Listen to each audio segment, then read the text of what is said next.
lagi dengan Kita Adalah Kita Network.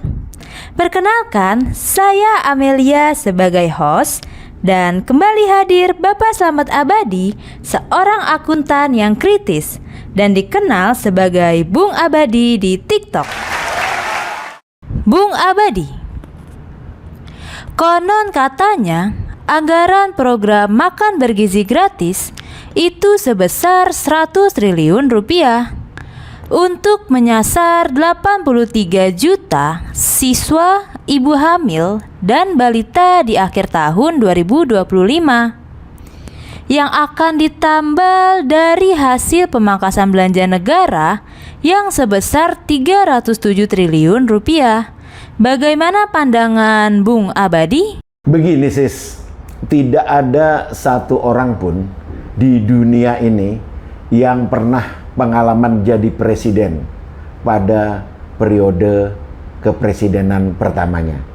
Dengan demikian, ini berlaku juga untuk presiden kita, Pak Prabowo Subianto. Beliau tidak berpengalaman atau unexperienced to be a president.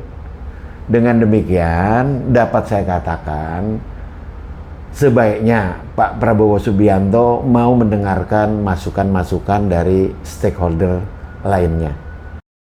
Terkait program makan bergizi siswa dari janji politik Pak Presiden Prabowo yang akan menginisiasi 83 juta penerima dari siswa SD, SMP, SMA, balita dan ibu hamil, menurut saya terlalu luas cakupannya dan ini menjadi tidak realistis. Saya khawatir pada saatnya nanti di akhir tahun 2025 target ini akan menjadi jauh panggang daripada api. Saya mengajukan proposal, sebaiknya MBG ini itu dilakukan secara bertahap. Kita mulai dari SD dulu. Sebagaimana sis ketahui, SD itu ada 23 juta siswa loh. Dan itu dibagi siswa SD negeri, siswa SD swasta, dan SD ibtidaiyah.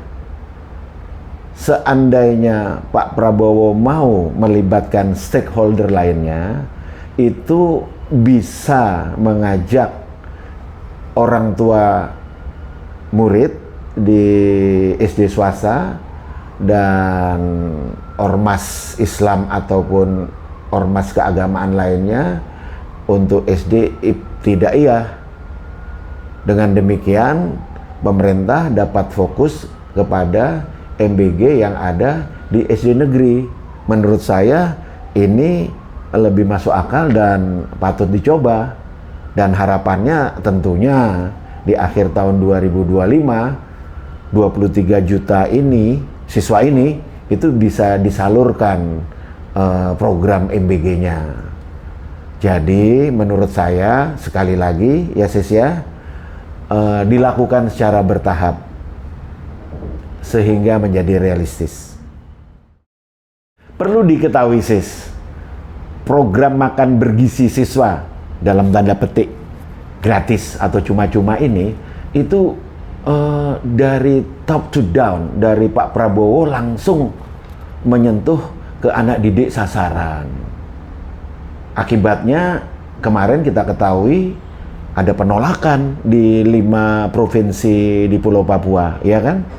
Jadi ada baiknya program ini kita balik dari down to top, dari suatu kecamatan pada sebuah kabupaten kota, dari suatu provinsi dan naik ke puncak di nasional, ke Pak Prabowo. Dan menurut saya ini juga patut dicoba. Last but not least, sis, saya kurang setuju atau tidak sependapat dengan istilah makan bergizi gratis. Kenapa? Alasannya sebenarnya sederhana. Seandainya uang makan bergizi gratis ini dari Pak Prabowo sendiri, dari kantong Pak Prabowo sendiri, boleh itu dikatakan makan bergizi gratis. Tapi ini kan enggak. Ini kan dari APBN, bahkan dari efisiensi anggaran dengan memotong penggunaan dana yang ada di kementerian, lembaga, dan badan. Jadi menurut saya, sekali lagi, lebih tepat harusnya namanya program makan bergizi siswa. Dengan demikian, bisa ada yang diinisiasi oleh pemerintah, ada yang diinisiasi oleh orang tua murid, dan ada yang bisa diinisiasi oleh ormas. Begitu, Sis, ya. Oke Bung Abadi, terima kasih atas masukannya. Semoga bisa bermanfaat bagi bangsa dan negara. Sampai bertemu lagi di episode selanjutnya. Salam bijak. Oke, Sis, terima kasih atas kesempatannya. Salam bijak.